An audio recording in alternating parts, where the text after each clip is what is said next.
If you're gonna let a girlfriend, if you're gonna learn Spanish, get a Colombian a girlfriend here. Showtime!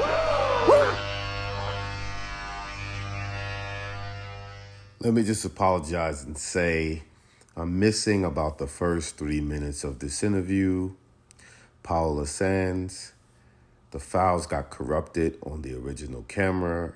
Thank God I had a backup camera, but I didn't get it from the onset of the interview. Be patient, but you'll get most of the interview and most what we spoke about. And thank you. They support me and they're proud of me. My mom especially, she'd be like, my daughter, just speak English, She's smart. I'm so I'm proud of her. I'm the only one in the family who speaks English. You speak good English too. Thank you. Okay, so before we get into that part, what's the difference, or what year did you move here from Santa Marta? How many years have you been living in Medellin? It's gonna be a year and like 7 months, Okay. almost 2 years in March. Okay. What inspired you to move here to Medellin?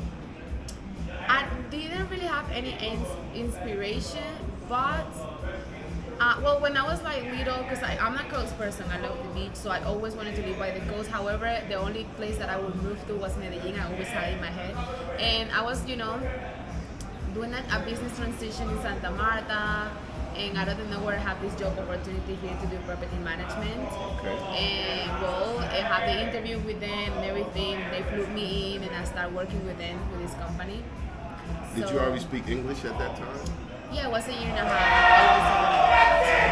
Sorry guys, there's a football game close by. Yeah, it's good. They're going crazy there.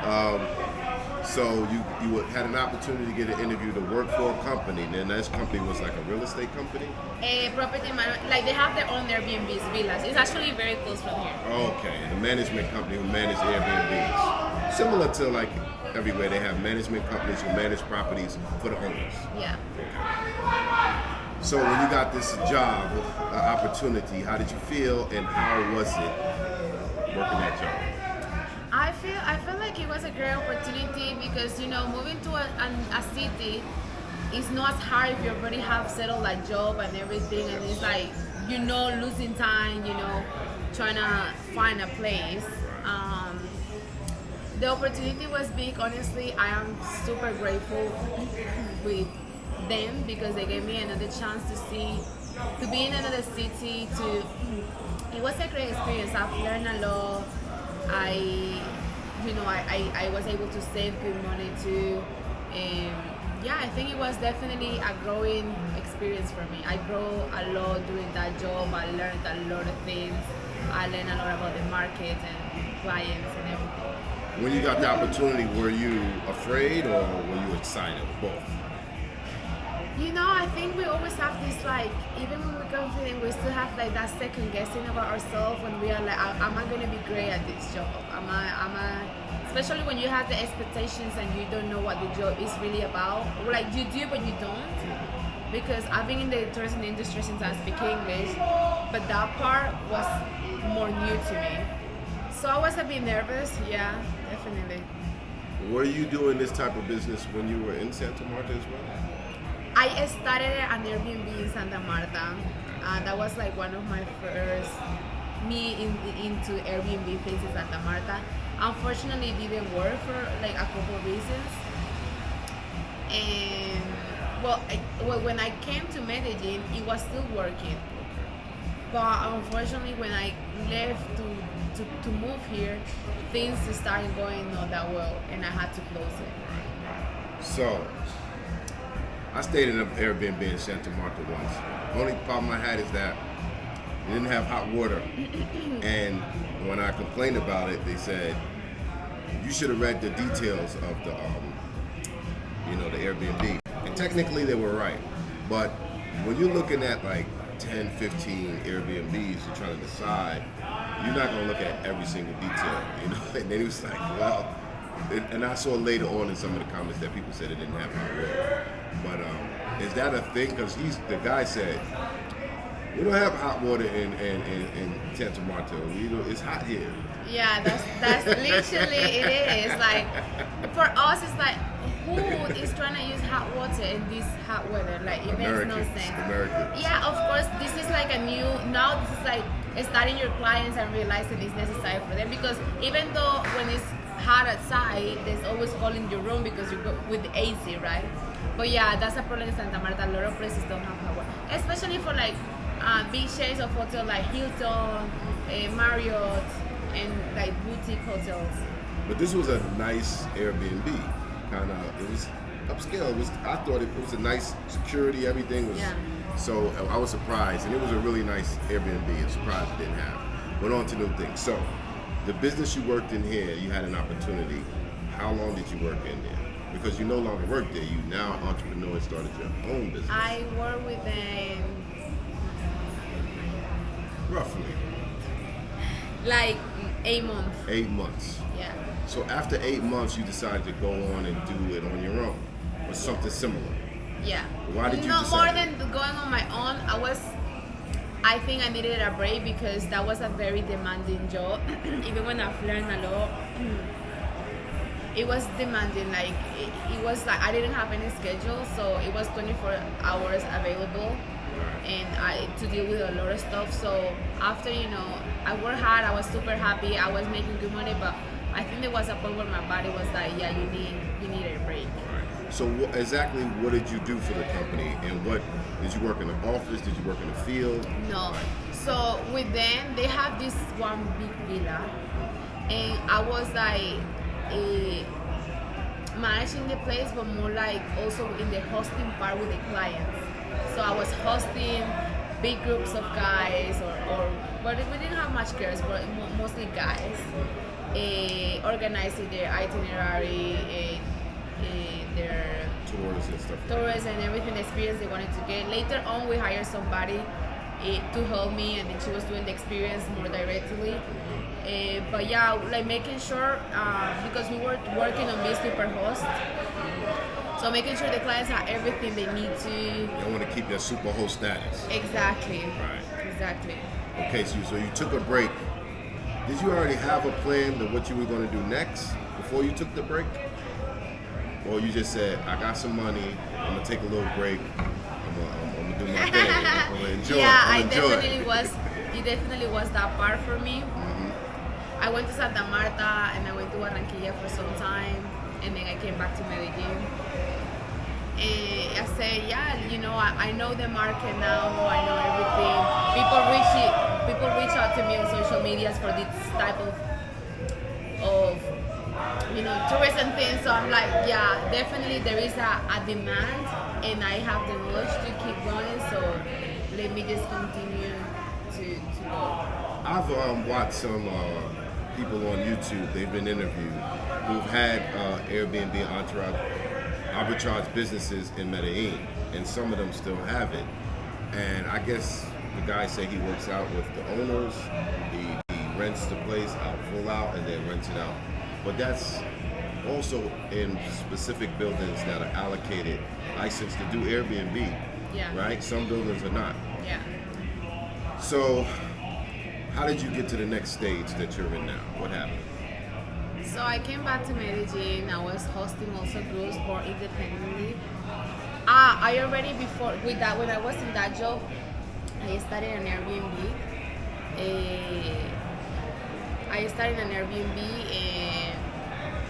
And then after I quit the job, that Airbnb was there, and I just like partnered up with a business partner, and we kept opening more. Just taking more leases or taking buying more the places? No, taking more leases. Okay. Taking more leases. Right. Like the business model I was building was more like lease over, and then furniture, make it nicer, and rent it out. Yeah, you told me you do like the interior decorating. Yeah. Right? For them.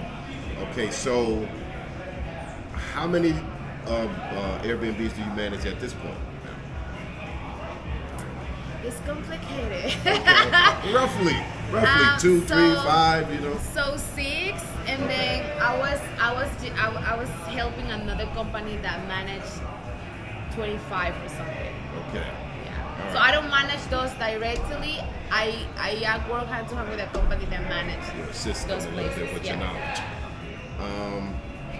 I'm definitely thinking about Airbnb arbitrage business here too. So I don't know if you want a third partner or another one we can talk about. Listen, I'm a businessman. I'm a serial entrepreneur. I'm always looking at how to make money, and I know that there's a market for that.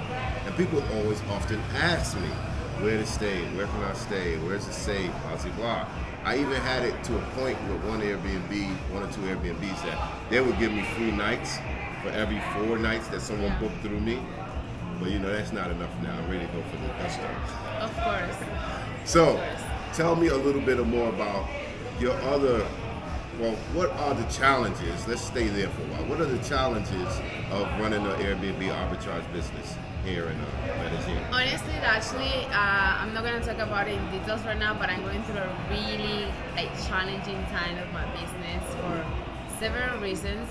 But I think the most challenging part of managing places is dealing with clients and people who is coming from different countries. That some of them are amazing, but some of them are not as willing to cooperate or educated. So it can get very uncomfortable and rough. Normally, your mind is now trained to deal with those problems and find better solutions without having to make it a bigger problem. Right. But I think dealing with the client service side of that can be complicated and I understand, because if you're traveling, there is a minimum thing that is bothering you. You feel already bored because it's your vacation. You're not here to deal with stuff. Right. So that's 100% understandable. I just wish that some people would be more patient and kind. Yeah, definitely. I had a problem with one Airbnb in Medellin before, and because they were doing construction or something, and the building, and they turned the water off or something, and the guy mentioned, he was like, "You were so." Patient with the problem. He said, because most people wouldn't be like that, know. And I take that into consideration. I understand that, sometimes there's certain things about Airbnbs I get a little pissed off about. Of course, too. There is a lot of also bad management. Yes. Where people don't care. It's like, oh, okay, I fix it whenever. They don't really give it much time or attention. Yeah, and it's like false advertisement too. Like they'll have old pictures when the place looked new and good, and you get there and you be like, But so, and I would say dealing with people probably is always going to be the roughest part. So now, how do you manage approaching the owners and getting them to agree to let you rent the place out, and also the approval that you're going to Airbnb the place out?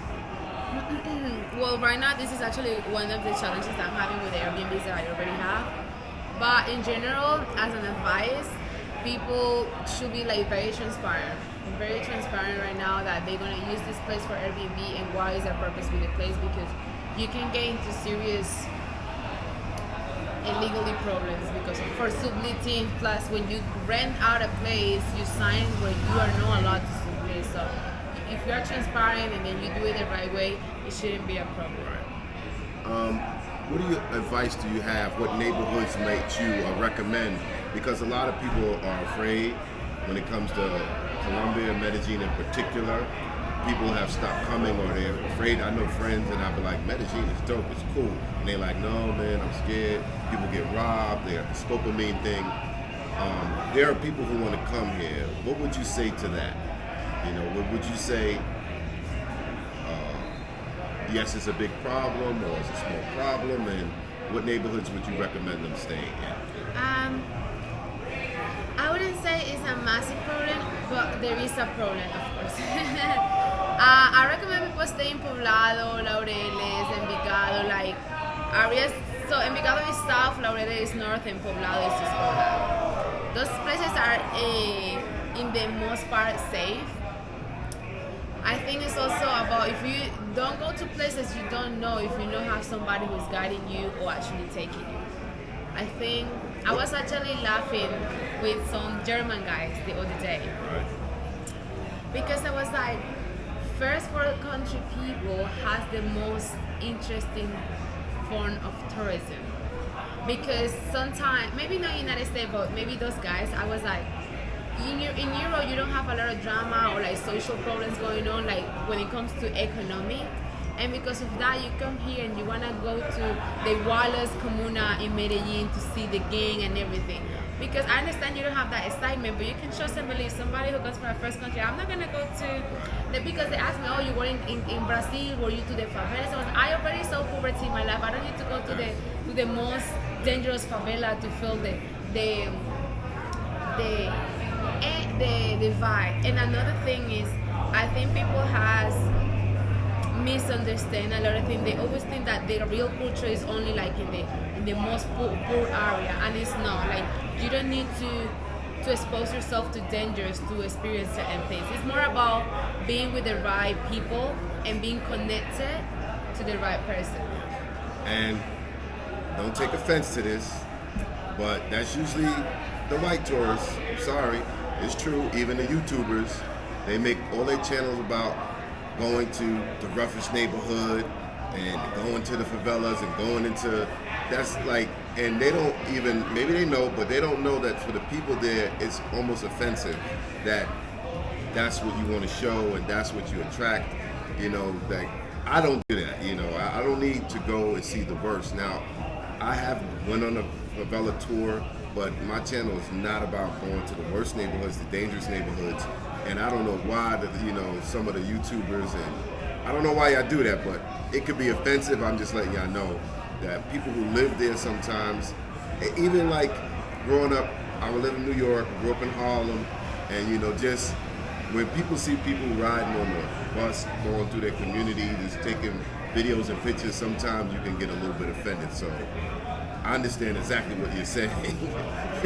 Where some foreigners want to go to the worst neighborhoods and they think they're getting something special, but only they could be putting themselves in danger.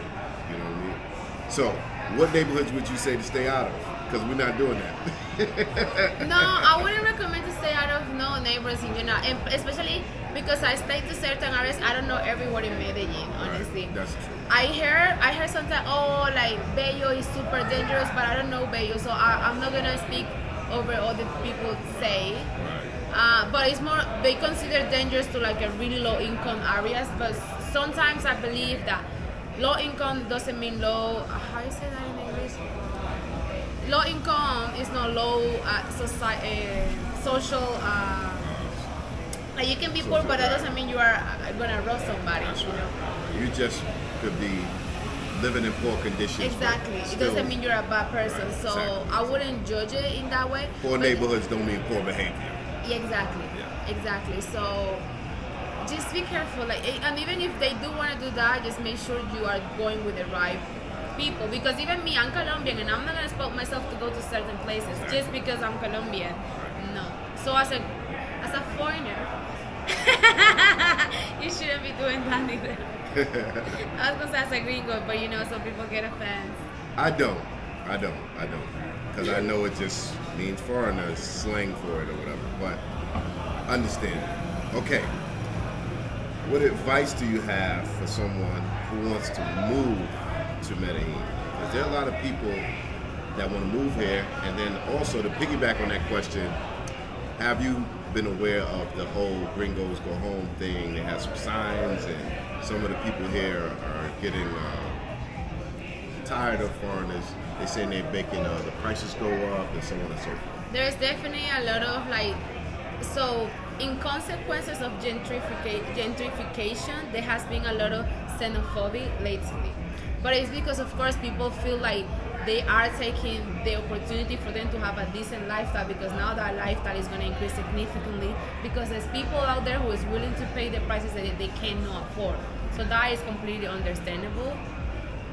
I think if you're trying to live in a country like that, you don't gotta be cheap, because even Colombian, in Medellin especially, it's a city where there's a lot of Colombian wealthy people, and people who has money and people who has companies, and to the point that that is ridiculous. But what I would say is just be aware, like, if you're living in a country, you also might as well how the culture works and what the economy stands for. Because if you say, I am a minimum salary in Colombia is $300, but then you're gonna go to Belén or Laureles, or not Laureles, but Laureles has nice places, but I don't know, like a far neighborhood, and you pay $1,000 in that neighborhood for rent.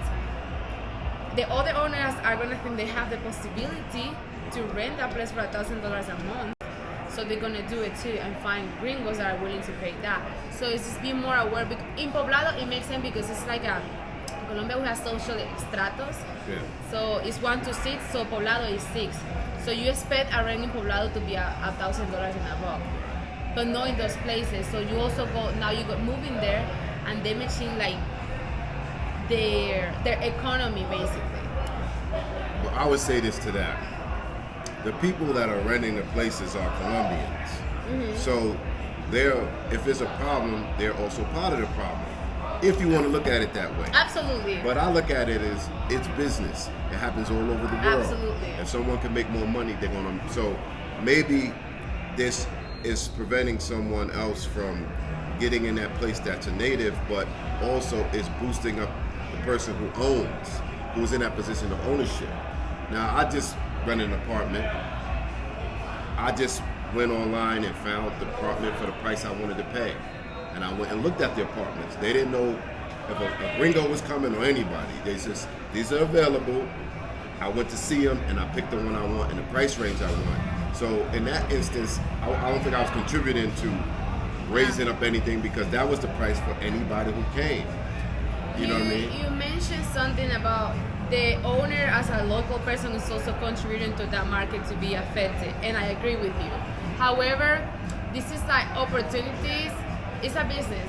If I own a place and I see I can rent it for $2,000, you can trust and believe I will. No question. But the thing is, if you come in here and you are actually interested in the culture and you're moving here for the right reasons, it's your duty to understand where you are, you know.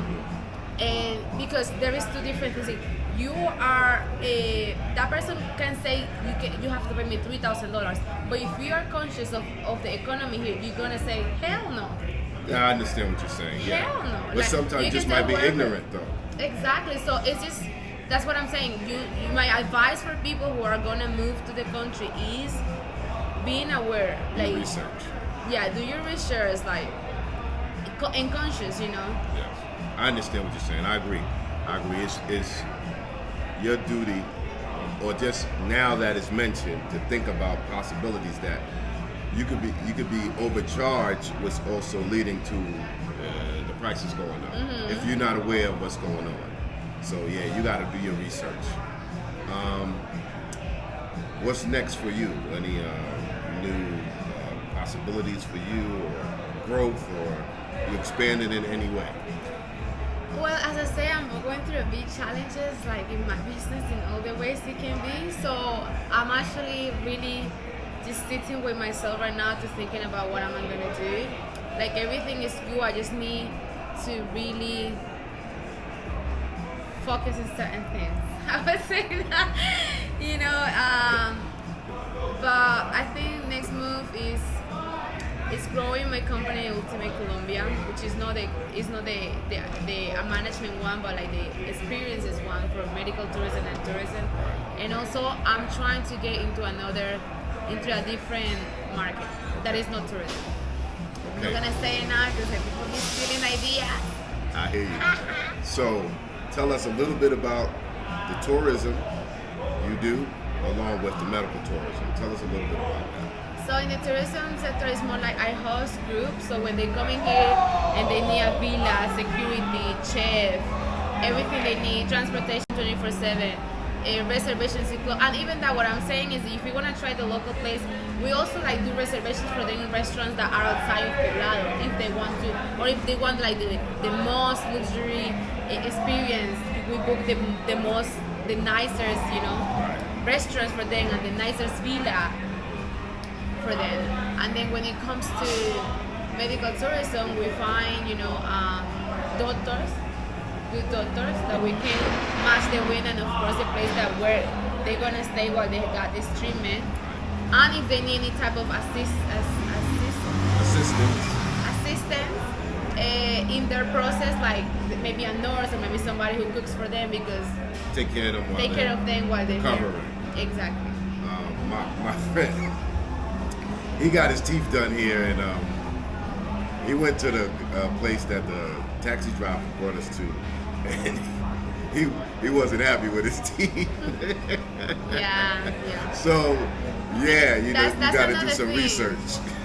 Before you invest money, invest time, because people be like, oh yeah, but you know, it happens to me too.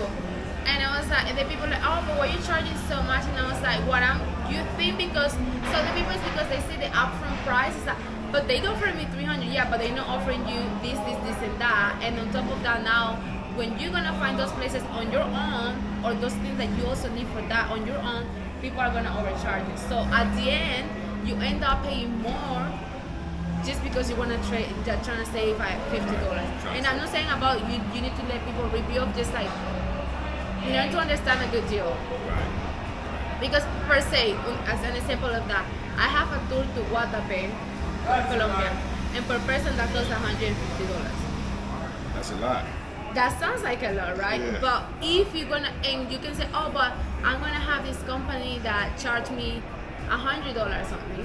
But the thing is, I'm telling you about a tour that is private, that you have a bilingual guide with you everywhere. You have a private transportation. Either it is a van or like a nice guy that's gonna take you to Guatapé. You have boats included in Guatapé, only for you and your friends. You don't have to share the boat with anybody else. Jet ski, food included, everything is included. Meanwhile, they're not giving you the whole thing. And if they do it, it's not in the same quality, because it's like, yeah, but you're gonna be in a bus that is hot with 30 more people, and then another place it's not the same. So I guess the price went up because I've been to Guatapé twice, private, tour, and it definitely wasn't that much money, but things everything changed. has increased. Like right now, if I wanna just hire a driver for 2 people to take them to Guatapé, they're charging 600,000 pesos. That's already like $150. And I gotta go soon again because I got a friend coming, and I gotta take them to Guatapé, Comuna 13. Send the highway. If I could get a discount, we could talk. You know what I'm saying? Absolutely. No, but it's true. So imagine I'm paying this driver $150 for 2 people or 3 people already, and then I still have to pay food, the tour guide, the boat, jet ski, all the things you're doing. If you're gonna do it independently, you're gonna spend more than that, because if you go to Uber, you order the drive, it's still $150, but you don't have everything I'm including you. I don't know.